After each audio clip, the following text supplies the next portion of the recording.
Hey everyone, welcome to the Gist Podcast. If you're tired of being comfortable and want to take on living life from the context of 100%, fuck yeah! Join us each week as we share lessons we're experiencing in this crazy game called life. We invite you to play along and get your shit together. Take responsibility for how your life is currently going, and at the same time, take on new, fun, and sometimes crazy shit. We promise to challenge your thinking by being vulnerable, authentic, and straight up with what we're dealing with, what doesn't work, and what can.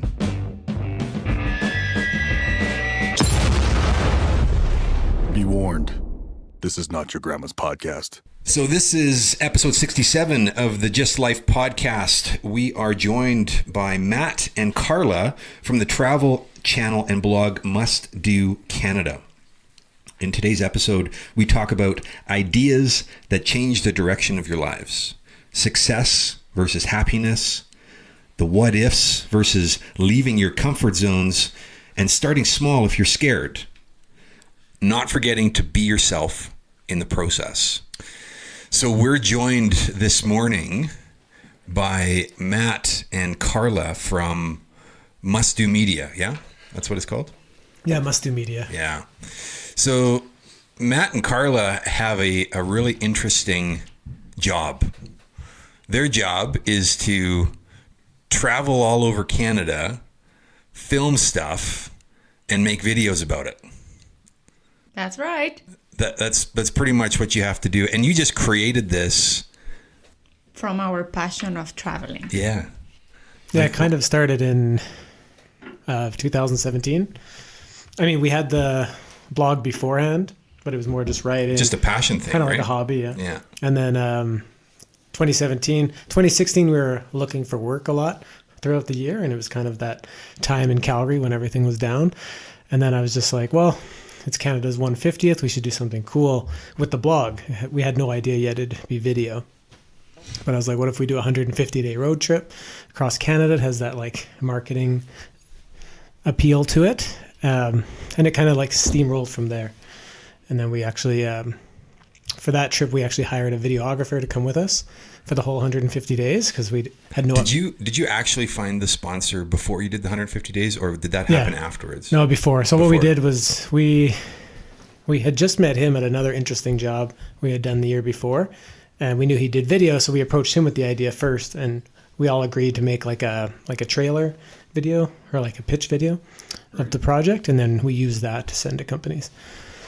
So pretty much we got our big sponsor just a month before starting the road trip, because in order to have 150 days throughout the summer, we needed to start in May to then end by September, October, which are the best months to travel. Yeah. And we just got a yes from our biggest sponsor until now, Best Western, saying, yes, we would love to work with you. And in a month, we needed to put together a 150-day road trip across Canada. So you actually hadn't planned it yet? No, because... It was just a really cool idea. We'll just travel for 150 days. No idea where you're going or... No, we pretty much had idea of what we wanted to experience, how many days we needed to spend in each province, but really nothing about accommodations, driving time, hotels, anything. The logistics. All the logistics. So. And I think we were about a week away from canceling the project because we knew if we didn't have it by a certain date, there was no way to plan it anymore. You were looking for sponsors. So we're like, because I had sent an email to maybe at least 100 companies, maybe 200 companies. And, you get some responses back, probably like a 2% response rate. A lackluster. Yeah, exactly. And the responses are like, you're going to do what? Exactly. What were the responses like for people who didn't sponsor you? So the first one I reached out to, I think, was Jeep. And they actually did get back to me, but it was not them. It was their agency. Right. And they seemed interested in it, so they asked for more details. And then they came back to us and were like, would you be okay going in a Chrysler instead of a Jeep?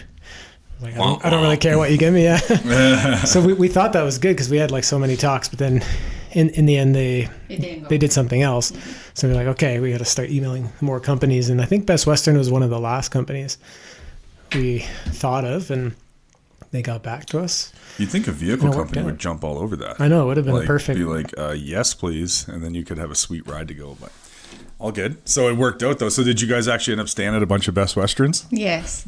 Not for the that whole trip, but Oh, okay. But still, I mean, at least you had some of your accommodations taken care of. yeah, for sure, because pretty much they're everywhere. Yeah. At least in Canada and and the States, United States. They're in Mexico as well. Best Yeah. Western, or maybe that's. Well, there's Yeah, over. I think they're in like 100 countries or 110 countries, but they're definitely more significant in Canada than the U.S. So how this got created is really subtle. You guys actually put something out there and were like, oh, we want to do this thing. You had none of the details worked out. And then it got created and you were like, oh, well, now we get to fit like the planning and the project inside of like this thing that's now created. It's like happening. So we got to like figure it out, right? Yeah, totally. And at the beginning, the plan was to make a documentary about like what makes Canada special. So it was all part of the Canada's 150. We were going to like interview people along the way. And we did do that, but in the end, well, at the beginning, we thought, well, actually, we should start doing videos along the way so people can follow us as we go and create a kind of a community with that. So we ended up changing the plan to do like a 10-minute YouTube video for each province and territory, and then just a small documentary at the end. But yeah, it worked out because then all of a sudden we had a YouTube channel. Right. So that's where this all lives right now. It's Yeah. on YouTube. Oh, awesome. And your content gets some pretty significant hits. Yeah, especially those first 12 videos. I don't know if it's because they're well done, but I don't know if it's because they're like a province video. So it's like appealing to anyone who's going to visit Alberta as a whole. I don't know if it's because during that road trip we got some nice traction. Sometimes tourism boards would share it, or we'd get featured on like CBC or something like that. Maybe that helped. But yeah, those are definitely It's also like kind of a bucket list video for each province, like the best things to do in Nova Scotia. So that also. Yeah, people are looking for those types of Exactly. things. Yeah, absolutely. I'm just curious if you've monetized your channel. like we have ads on the videos. It's not that much really in the end, but yeah, that's pretty much it. Just ads so far. We're starting to like look into sponsorships potentially and that kind of stuff, but mostly it's been sending traffic to the website and giving us more credibility in making videos. Yeah. So pretty and much at the end, in YouTube, the way that you make money is that you start working with brands. So each video can get sponsored by different brands, and then according to the views that you get, the brand is gonna say, I'm gonna pay you this much. And that's how the big YouTubers make money. It's not too much money from the views that they get from YouTube channel. It's, Unless you're hitting in the millions. in the millions, I think but mostly it's working with brands. Right. I really feel like it's about, I mean, there's no exact number, but it seems like it's about $100 a month for every 50,000 views. So it's not like you would really have to be hitting. Right. Big. Or if you're millions. hitting, my understanding as well is if you have, so some of these YouTubers will generate 7-8 million views in under 3 weeks. Right. That type of traction has a $40,000-$50,000 paycheck Yeah, true. pretty consistently. So if you're able to hit that front, That sounds nice. doesn't it? Yeah. Well, there's 7 billion people. It can't be that hard. You will think. Wow, It's that's much, awesome. It's much like the notion of, okay, let's just do a 150-day road trip. It should be pretty straightforward, right? And then you realize the logistical nuance and all those variables that when it comes to that catalyzing moment, you're really, is this going to work? I had no idea what was involved.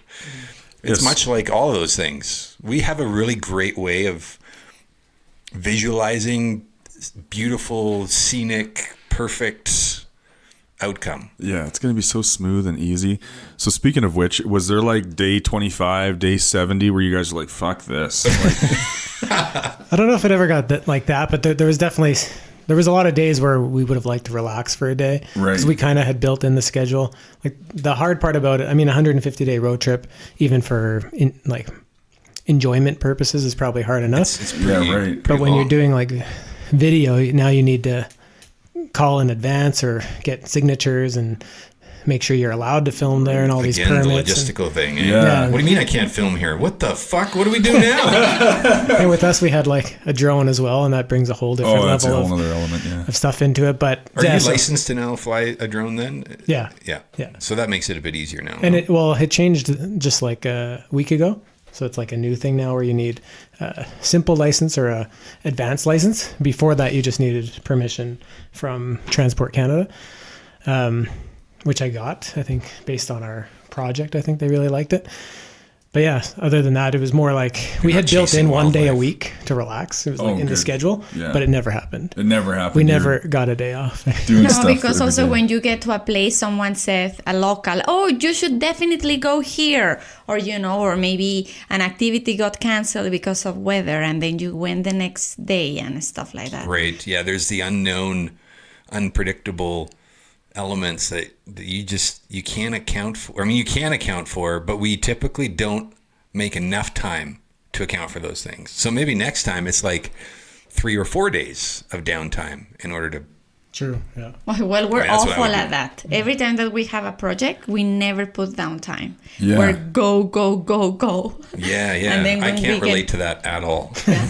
And now when we're back home, sometimes it's no rest time. But you kind of build that, I don't know, resistance. Like once you're up and going every day, it just becomes habit. Totally. And then after 150 days, you collapse on the floor and wonder what's happened to my It was life. my back took a beating. That's No for sure. kidding. Yeah, 30 days in the fetal position. Now we put we're unintentionally focused on some of the things that didn't work, but the reality is you guys had this idea and you said, let's do it. And when was that? That was 2017. So the road trip itself was May 15 to October 11th. Right. And since then, this is all you do. Yeah, pretty much. It turned into It's like the thing that you guys are about, which It's is fucking cool. amazing. So yeah, it's hard and there's some truing up and some optimization. That's just kind of how it goes, but you get to actually create how it goes, Yeah, that's it. which is magical. Yeah, no, it's like the ultimate, you sacrifice today to get the thing that you want later, right? Like you guys, it occurs like you're living the dream. Yeah, Well, and yes. it's kind of neat because it all started organically. Yeah, right. We had no intention of being on YouTube. I've always, actually, when I met Carla 10 years ago, 12 years ago, I started a YouTube channel. Long time ago. I started a YouTube channel, and now I wish I kind of had kept it going. But Right. it's one of those things that's a lot of work to make videos and editing. And of course, there's millions of people on YouTube. So it's hard to, to Carve actually your make, spot out. yeah, to carve a spot out. So we always thought, let's not do it because it's probably too challenging. But then we needed a place to host those videos. So it kind of steamrolled from there. Right. And then we learned how to do video ourselves. And now, it's become like our Full time. kind of our full-time thing. You point to something really interesting. That idea, that thing that we all think about that we should do, just fucking do it. Do it now, because 5 years from now, you're going to be like, shit, I should have done that 5 years ago. Every 5 years, you're like, fuck. Yeah. So just like now, this 5-year turnaround, do it now. Yeah. Well, sometimes I've heard that a lot of people are afraid to think big. Yeah. And that's what everyone gets stopped by, not to think too big. And Matthew thought, why don't we do a 150-day road trip? And then just thinking on that big idea is what really got our sponsors interested. Yeah, Yeah. because it's not typical. It's not something that everybody would think to do or could do. And that's appealing. And you really leverage the timing, right? That Canada 150 and 150 Yeah. days is significant. If you're like, hey, we're going to do a 25-day road trip, they'd be like, nah, that's cool. And Tell me how it goes. yeah, like 150 days, that's legit. Like that's significant. It must have been interesting. Like you guys are clearly like meant to be. You're going to be together for a long time because A, you both don't know when you met, which is a strong sign that it doesn't matter. And you did this 150, you worked 150 days straight basically. And you traveled, like that had to have been hectic at times just in general on your own. And then you're working together, you're in a relationship together, like all those things. Like that must have I had its know. own challenges. Share a little bit about how that went. Well, I Because- think we've always been okay being so long together, because even prior to Canada Road to 150, we were traveling around the world like 6 months at a time, and still like being with together 24/7, traveling when you're not comfortable third world countries, and we got along very well. However, working together, yes, has become more challenging, because besides the enjoyment and sometimes the trouble that you can encounter in the trips, it's also like, okay, what I need to do and to find the strengths that each of us have. Especially me, English as my second language, it can be a little bit more challenging at times, especially speaking in front of a camera. You didn't say things right and stuff like that. So it can be a little bit frustrating for me, and sometimes a little bit frustrating for him. So, but now I find that my strength is like more coming up with the videos and editing, and more of that visual and creative side, and he has more of that business side. So complement each other really now we're like learning even more. Yeah, because also, of course, there's more things that maybe he needs more support, and I'm trying to find a way how I feel comfortable and that I can do it. Yeah. Right.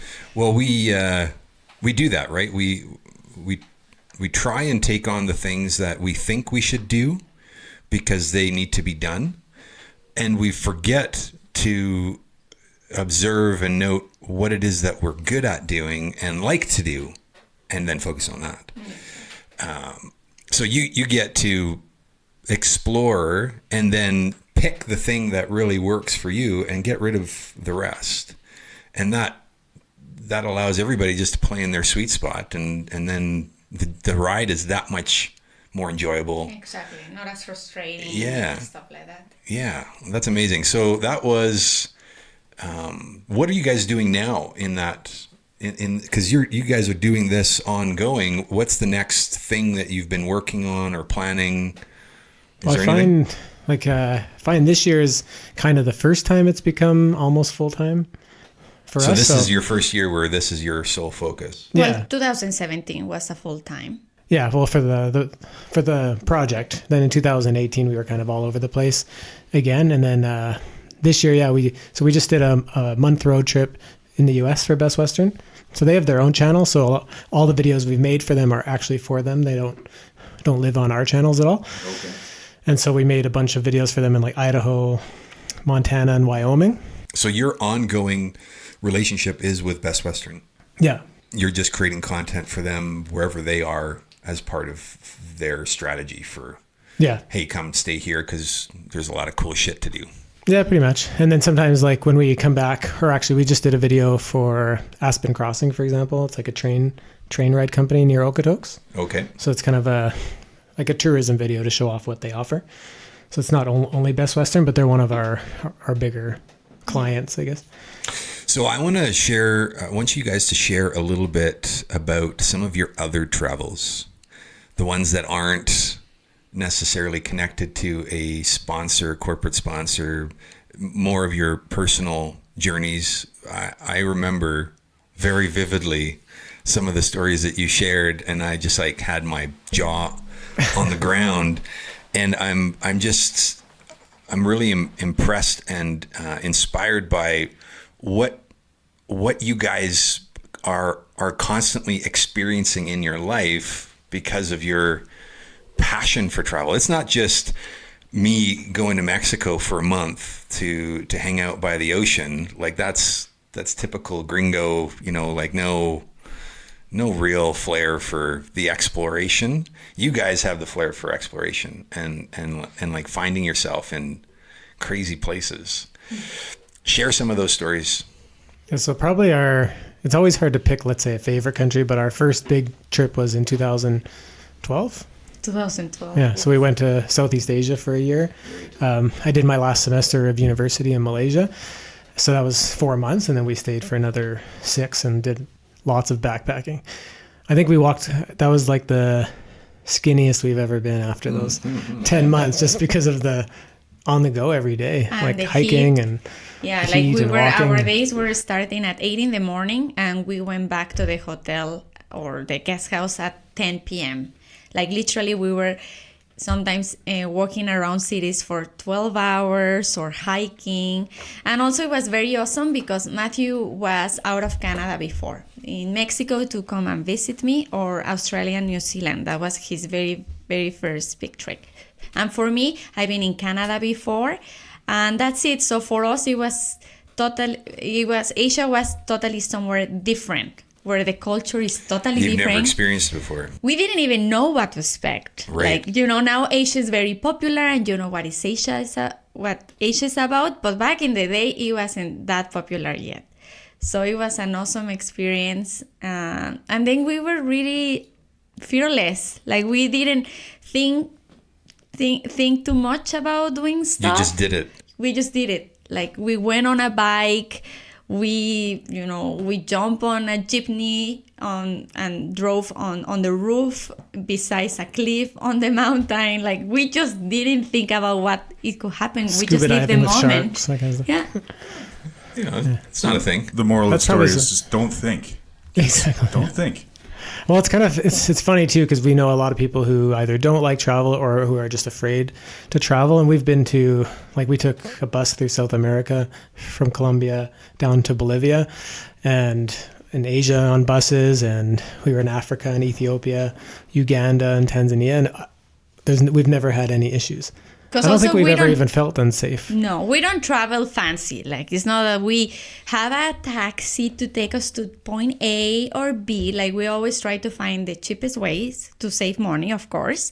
And also because we like that local adventure. Like, locals don't take a taxi. They take a motorbike. They don't take buses. Maybe they ride with someone else, stuff like that. And that's what we enjoy the most. Even we enjoy having luxurious travels. We still rather to, backpack, because it's how you can really get the experience of each place. You have to be a certain type of person to be willing to play in that unknown, uncertain environment. And I imagine the locals will know if you are that type of individual who can just embrace the culture versus someone who's trying to and stands out like super obvious. You guys occur as the type of people that just can blend in to your environment, and it's one of your superpowers. Oh yeah, we've been invited to weddings. Yeah, that's crazy. We were at this wedding in the jungle in Indonesia. What was the island called? Flores. Not a lot of tourists go there. We just went there because there's a volcano, a really cool volcano with some multicolored lakes. That was the whole purpose for going there. And then we got invited to a wedding, and then we're like partying to System of a Down music in the middle of a jungle. Oh my God, that is amazing. Did you guys end up documenting any of those trips? No, that's the only thing we look like. Sometimes we regret not doing videos. We do have like a lot of photos, but we will be so big at this time if we would have started YouTube back day. At the same time, sometimes we're kind of happy because like now when we go to shoot video, it's not really a vacation anymore in a way. Like you're concentrating on the shot. Job. Yeah, totally. You're like focused on the sound good. You'll miss the experience a lot of times. Maybe not miss the experience, but you won't have as deep a connection with the experience because you're behind a camera. And probably also sometimes some of the experiences we had maybe wouldn't have happened because you're on camera and the people are shy maybe. And people change when they're on camera? Yeah, really? That's so weird. I don't think so. Speaking of which, is it making you guys sick to your stomach, the fact that I'm using a cell phone to take pictures and video right now? It's always the camera on you, they say. That's the best camera. Yeah, and well, back in the day, Matthew had a blog. I wrote about some of our travels. Called Live Limitless. Because since back in the day, Matthew had this dream and idea to be free. Like from our work, he still refuses to go to a 9-to-5 job.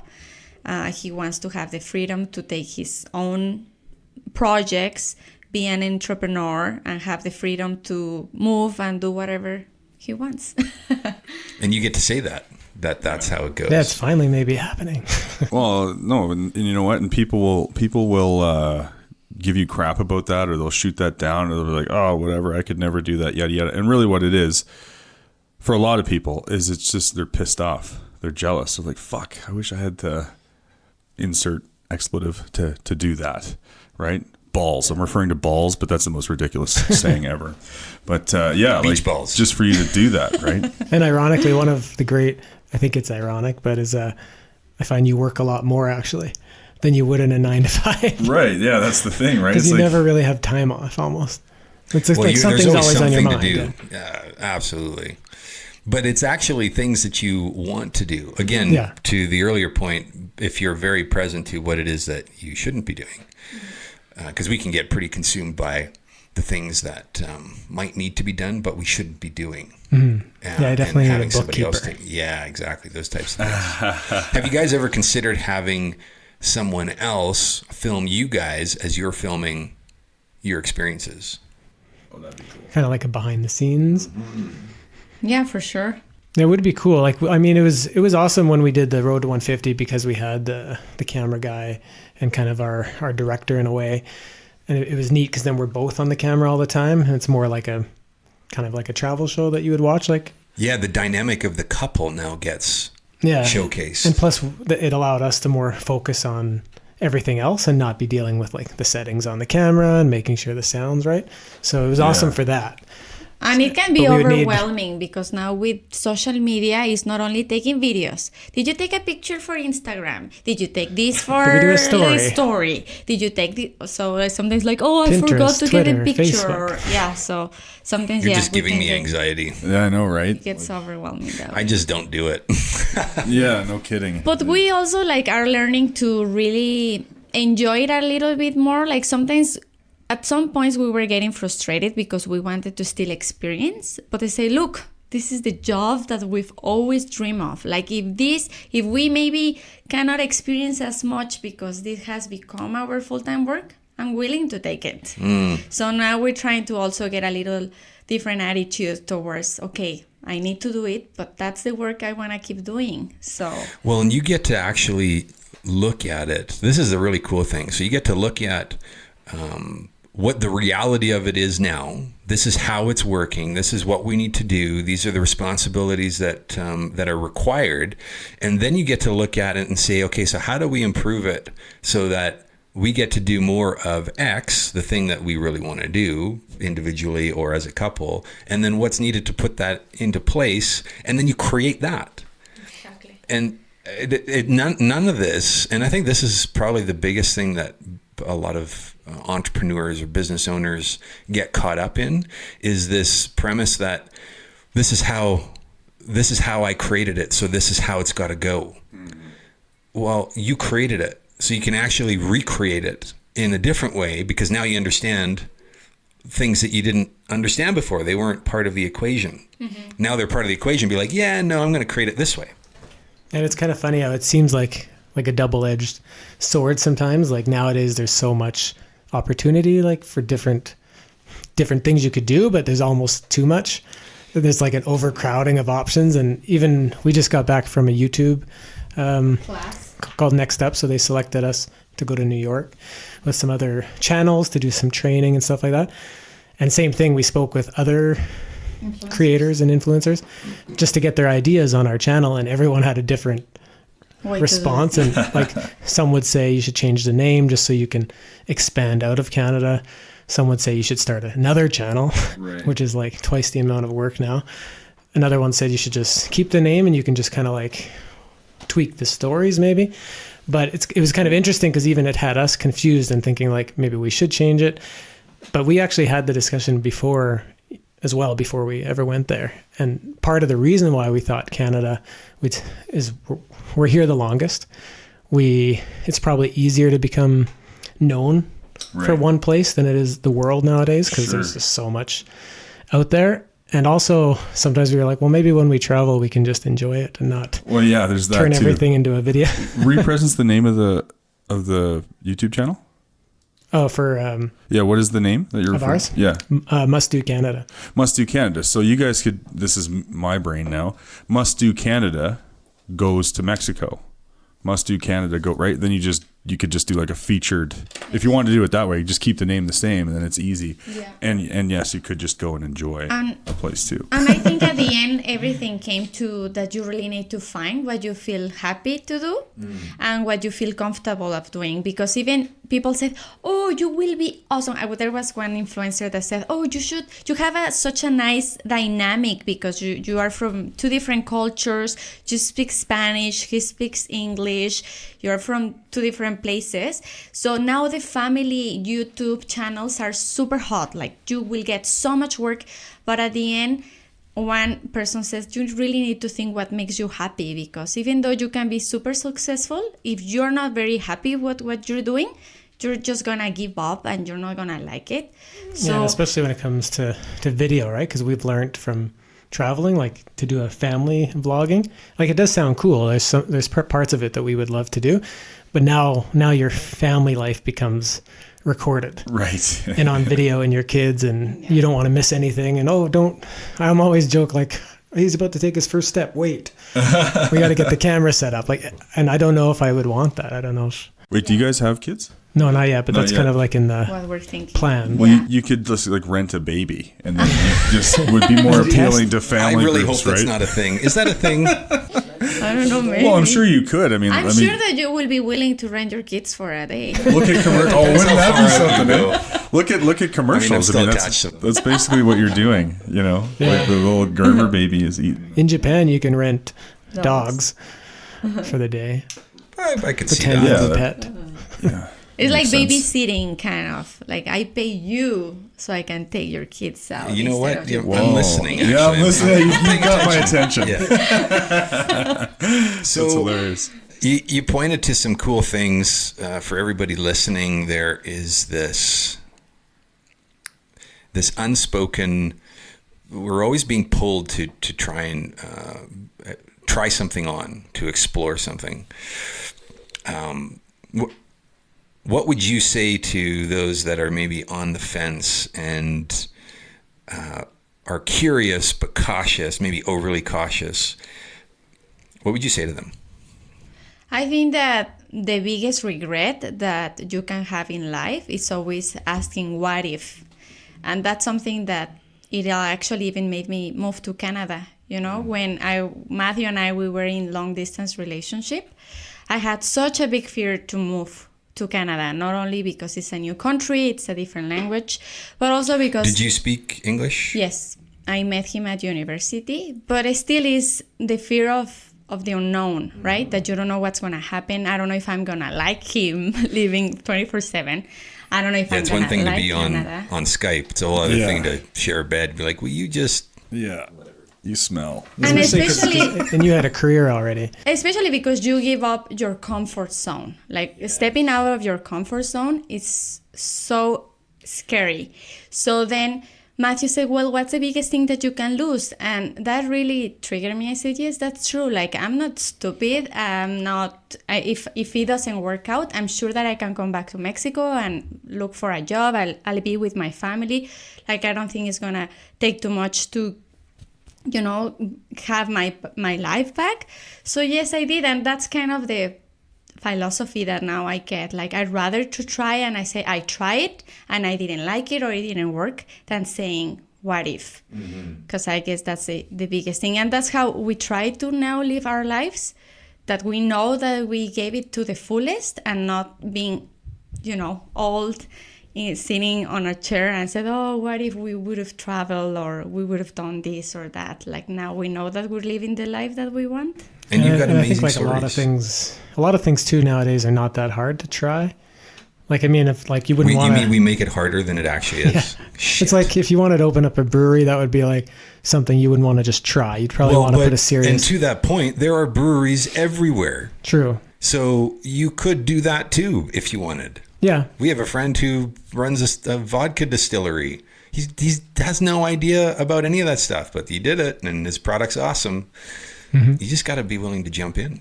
Yeah, and sometimes I find if you're super scared to try new things, maybe just start off trying smaller things in the beginning.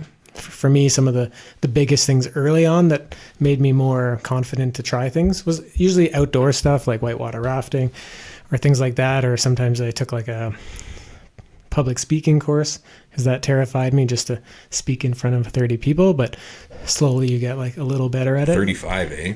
You got big numbers. Now I did one. It was funny because that was the biggest I had spoken in front of before. And then a friend said, we run a thing called Pachakacha. You heard of that in Calgary? I think it comes from Japan, but basically they have a theme for the night. It might be. I mean, I would. I think it's Pachakacha. Yeah, fair enough. Yeah. I know what you're talking about. And I'm not going to say the name that I think it is because I know that's not right. So you talk for 20 minutes Yeah. Oh dear. in front of people, and you have 20 I can see slides. you hyperventilating as you speak I about know. it. Well, because he was like, you should come. We lost one of our speakers. I can't remember what my topic was. Less. Yeah, that's the whole topic, less. You can make your talk whatever as long as it has something to do with less. And I was like, okay, I'll do it. There's like 100 people. That'll be a cool challenge. It ended up being 400 people. Nice. Nice. But it was a cool, I guess that's one of the things I usually do. I just like say yes. And That's good. What was your experience after doing your piece?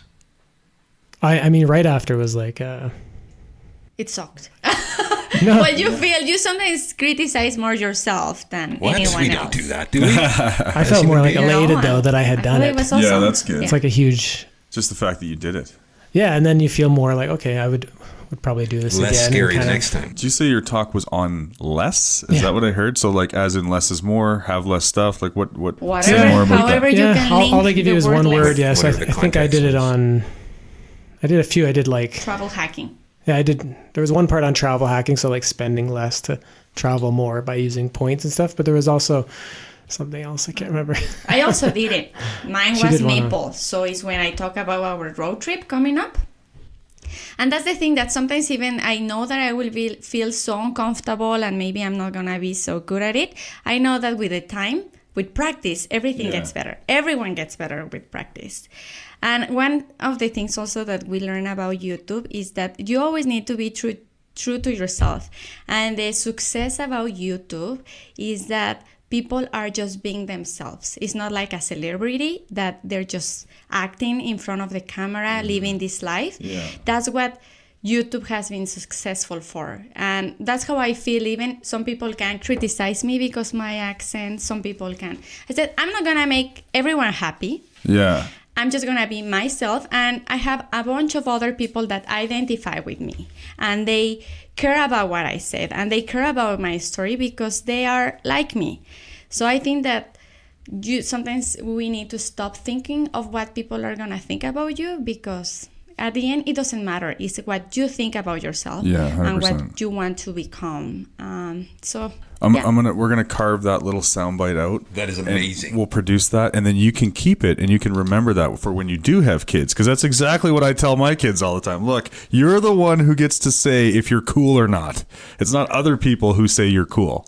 I love that. That's And great. ironically, that's often what makes you cool. That's what makes you being cool. that person who like does what Who's you kind confident enough, willing yeah, enough. to do what you Believe me, I have videos that I look at now that just make me sick, because I'm like, ugh, you just have this, like, even probably with the podcast, right? Like you I've have seen this. a few of the, hey, it's been 2 years, check this video out. I'm like, oh shit. What do you mean? For the gist, when we were videotaping some of our podcasts, it's super funny. Oh yeah, right. Because the thing is as soon as you have this like this desire, when the camera gets turned on, when you're on a microphone, like you're instantly like selling something or you're acting, and it really takes practice. It takes some, at least for me, to like to find your authentic self and just be you, and on the camera or on the audio. I think we just found our topic of the podcast. Just be you. That's how we do it. Is there something top of mind for you or you guys? Is there something that you feel like you haven't shared that you'd like to share? Well, no. I guess that whatever you try to do in life, really like listen to yourself and do something that you believe in, because that's what it's gonna keep you going. Don't just go with something that is a hot topic now, or that, oh, that's so cool.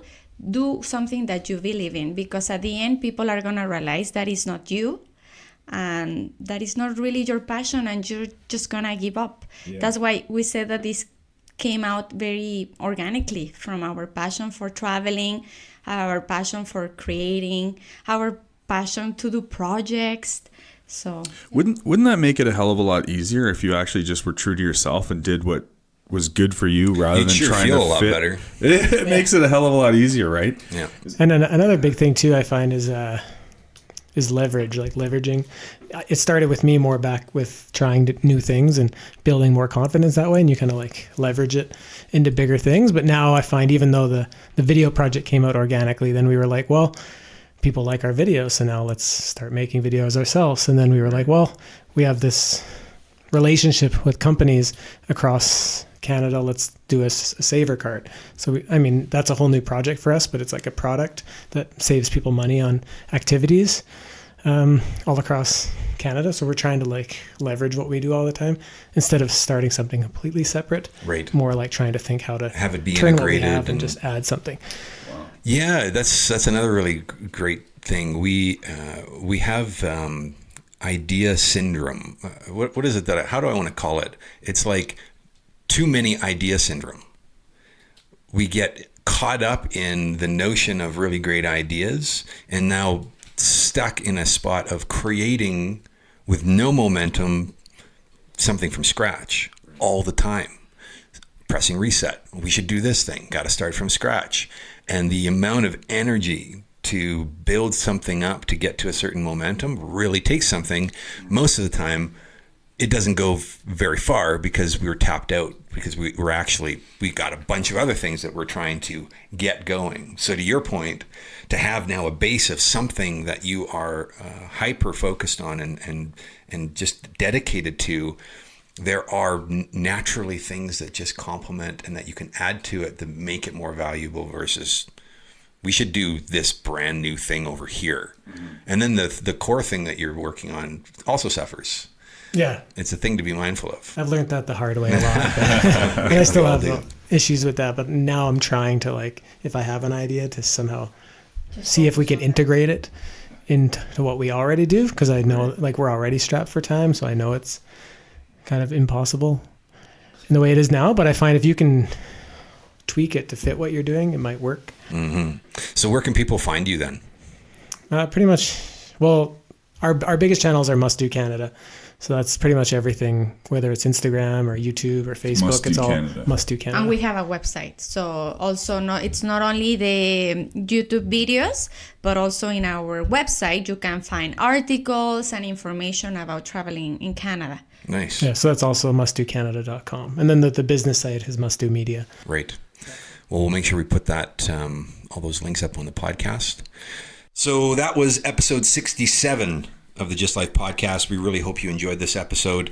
It really is incredible to hear a story of people who have just made a powerful choice in their world to do something that they found fulfillment in, that they are excited to take on and are willing to explore and navigate the unknown and just be part of that creative process. Understanding that it is inside of the doing and the taking action that will have the unknown become familiar. And it is a process, it is a journey, and it is very rewarding if you allow it to be rewarding. So whatever it is that you're taking on or haven't taken on yet, start it. There will be the regret. It's been evident in the conversation today that there will be a regret if you don't down the road. Start small. Take small steps, move it forward. Your future self will thank you. That's it. I hope you enjoyed the show. We will see you next week.